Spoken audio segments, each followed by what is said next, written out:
Ngayon, ito. Hindi, wag nyo sipain yan. Diyan lang yan, no? Ito ang masaklap. Hayaan nating marinig nila. Ito pong si Pulong at si Sara kasama sa Ghost Project at Flood Control. Oh. Ang kanyang kapatid na si Congressman Masakit ito, mga DDS. Sasabihin nyo na naman, nako, ayan, dinamay nyo na naman ang mga Duterte. Di ba? Pakinggan, hindi, pakinig muna natin sa kanya ito. Oh. Tinumbok na rin si VP Sara ng tinaguriang DPWH leaks na hawak ng Bilyonaryo News Channel. Laman din ng dokumento ang kanyang kapatid na si Congressman Pulong Duterte at longtime ally Raiku, long time ally na si na attorney Harry Roque. ako po, ayan, pati si Beck Lutz, o kasama. No? Sara Duterte, Pulong Duterte, at si Harry Roque, na meron niya yung bagong nagiging issue si Atty. Harry Roque. Ano daw ho? Land grabbing.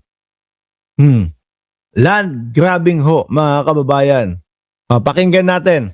Narito ang exclusive agenda report ni George Malimban. Aabot sa 16 line items worth 1 billion pesos ang umano'y requested projects ni Vice President Sara Duterte sa 2020 DPWH budget habang nakaupo siya bilang alkalde ng Davao City. Ayon yan sa tinaguriang DPWH leaks o ang mga dokumentong nakuha ng Bilyonaryo News Channel na nagdedetalye sa mga proponent. Aray ko po. Fake news to, mga bossing. Bakit? Kasi po galing sa vlog natin eh. No? Pero ang totoo, galing mismo sa Bilyonaryo News. Sila mismo ang nag-research nito. Pero pagka ho, mga Duterte, mga vice-presidente, sila Pulong ang kasama para po sa mga DDS, fake news ho, mga kababayan. O sponsor ng mga proyektong inilalatag ng DPWH sa kanilang budget proposals. Bilang paglilinaw, hindi BICAM o budget insertions ang laman ng mga dokumentong ito. Ito ang mga line items para sa DPWH budget proposal na ipinepresenta at pinagtatalunan sa Kongreso bago maging General Appropriations Act o GAA. Inappropriate intervention kung maituturing ang pagre-request ng isang politiko ng proyekto habang binubuo ang NEP ayon kay former DPWH Undersecretary Roberto Bernardo. Dahil dapat namang galing ang budget proposal sa mga opisyal lamang ng DPWH. Bukod sa ilang anomalous BICAM insertions, dito rin umano nanggagaling ang sistema ng kickback scheme. Yusek Cabral would tell me that she would communicate and meet legislators to inform them of the amount of their allocations and ask them for titles of projects that they want to include in the DPWH budget. Sa pagsusuri ng Bilyonaryo News Channel, Ito na. Oy, mga DDS, makinig na. Oy, oy, pakinggan nyo na to. tumagos sa 2020 GAA ang 16 requested projects ni VP Sara. Dalawa rito nakalista sa pangalang Mayor Sara Z. Duterte / RD Alan Borromeo, Region 11. Road projects ang lahat ng mga line item. 15 ang makikita sa Davao City. Baka ito yung mga ito yung mga buong-buo yung mga kalsada tapos gigibain, no? Tapos sisirain, no? Samantalang isa naman sa Davao del Sur. Bukod kay VP Sara, nakita rin namin ang pangalan ng kapatid nito na si Davao City Representative Paulo Duterte. 16 line items din ang umano'y requested ng kongresista na aabot ang halaga sa mahigit 764 million pesos. Grabe talaga mga Duterte, ano? Hindi mo makikitaan ng mga pa-isa-isang milyon, dalawa-dalawang milyon. Kailangan kapag ka sila daang milyones. So at least hindi lang 100 milyones. Ayan, 764 million ho. 40 ng kumpirmadong lumusot sa GAA. Hindi kaya yung paalam ni Pulong Duterte na lalabas ho ng bansa. Ilang bansa yun? 17? No? Na napansin ng mamamayang Pilipino. Grabe naman to, 2 buwan, 17 bansa ang iikutin. Hindi kaya ho yun paghahanap ng tatanggap sa kanya na maging asylum siya. Dahil ito, lumalabas na. Yung mga baho nila talaga. Ang 3 million pesos rehabilitation ng isang multi-purpose building sa Davao City, nakita naming may kaparehong budget sa 2020 GAA, pero completion na ang nakalagay rito at hindi rehabilitation. Naku, completion na. Ang isang 149 million peso road project naman sa Davao City, tila nahati sa dalawa pero napunta pa rin sa iisang kontraktor. Lahat ng proyekto matatagpuan din sa Davao City. Samantala, 4 na proyekto Ito na si Harry Roque. Grabe si Harry Roque, ang daming katrataduhan pala nito. Kung totoo lahat ito pati yung land grabbing. Mga bossing, yung isa, yung sa kaperahan na hindi niya maipaliwanag, ako kumbinsido ako doon kasi tinakasan niya No? Tinakasan niya, hindi niya mismong ipinaliwanag Kumbinsido po ako doon na may kalokohan talagang ginawa si Harry Roque doon. Pero dito sa mga ito, tingnan mo, ang dami pang lumalabas. May mga land grabbing, may mga umiiyak po na mga magsasaka. Bakit daw? Binudol sila ni Roque. Kaya mga boss chief amo sir, pag etong si Roque nahuli na aresto at nadala sa oblo, mga kababayan, nako.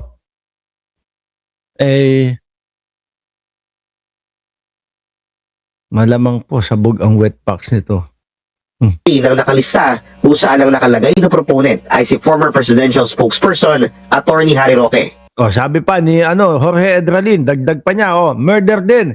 Siya ang primary suspect sa pagkamatay ng abogado ng magsasaka. Grabe. Nagpapategi yata ito si Roque. Huwag na kaya natin i-content to. Baka mamaya pategi tayo nito, no? Sabi ni Shiro Kansaki, pogi grabber na, land grabber pa. Dalawa ang tumagos sa GAA worth 2 million pesos each.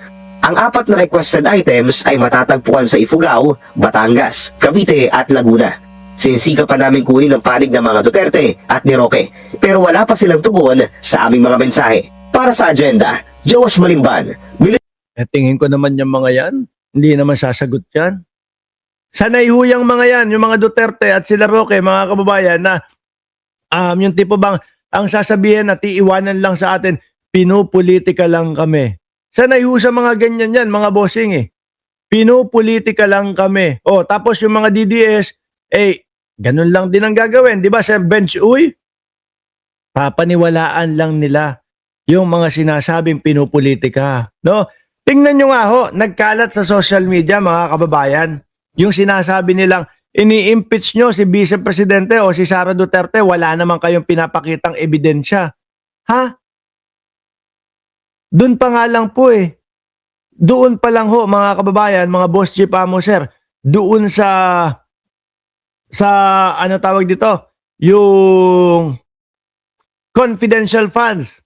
Sandamakmak na mga boss chief amo sir Pati yung mga tao nila doon sa OBP, doon sa DepEd, talagang naaano na po, nahuhuli na mga kababayan. Tapos sasabihin ng mga DDS, inaano nyo si Vice Presidente, wala naman kayong maipakitang ebidensya.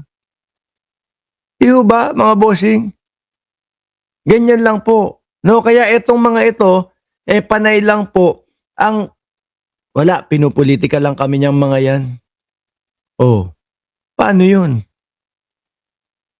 Mga uto-uto nga, mga kababayan. Anyway mga bossing chief amo sir, mamayang umaga, nakalive tayo, alas 10 ng umaga, Pilipinas time, Madaming mga bagong balita sa umaga Ngayon, magpapaalam muna ako, masakit ang lalamunan ko, at kita-kita tayo mamayang umaga mga bossing, okay?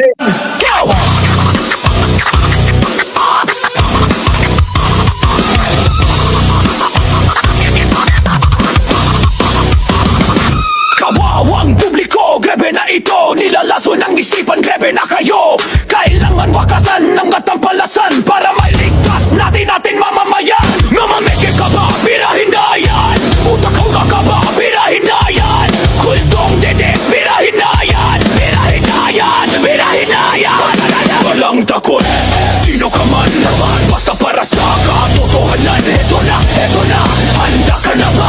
Taping kawan, dito na birahan. Walang takot, sino ka man.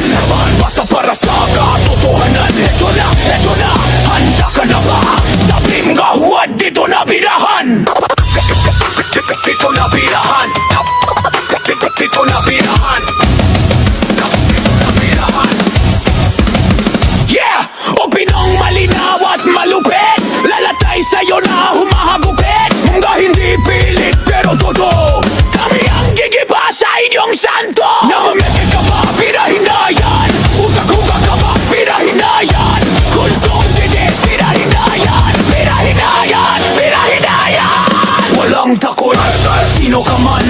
Basta para sa katotohanan. Eto na, handa ka na ba? Tabim nga huwad dito na binahan. Walang takot, sino ka man. Basta para sa katotohanan. Eto na, handa ka na ba? Tabim nga huwad dito na binahan.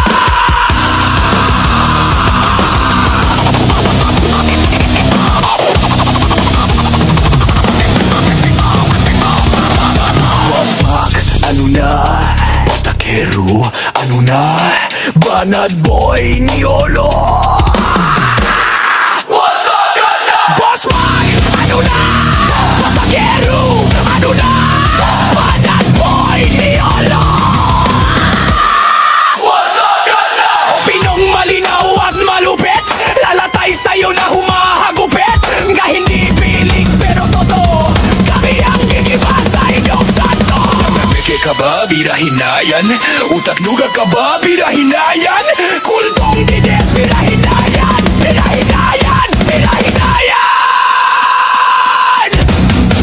Walang takot, sino ka man, basta para sa katotohanan. Ito na, Boss Mac, ano na? Basta Kero, ano na? Banat Boy, Niolo! Boss Mac, ano na? Basta Kero, ano na? Banat Boy, Niolo!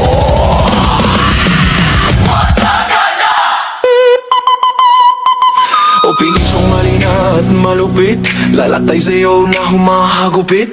Hindi pilit pero totoo, kami ang gigiba sa inyong santo. Namimeke ka ba? Birahin na yan! Utak ka ba? Birahin na yan! Kultong dides, birahin na yan! Birahin na yan! Birahin na yan! Walang takot, sino ka man. Basta para sa katotohanan. Ito na, handa ka na ba? Tabim gawan, dito na binaha. Walang takot, sino ka man. Basta para sa katotohanan. Ito na, handa ka na ba? Tabim gawan, dito na birahan.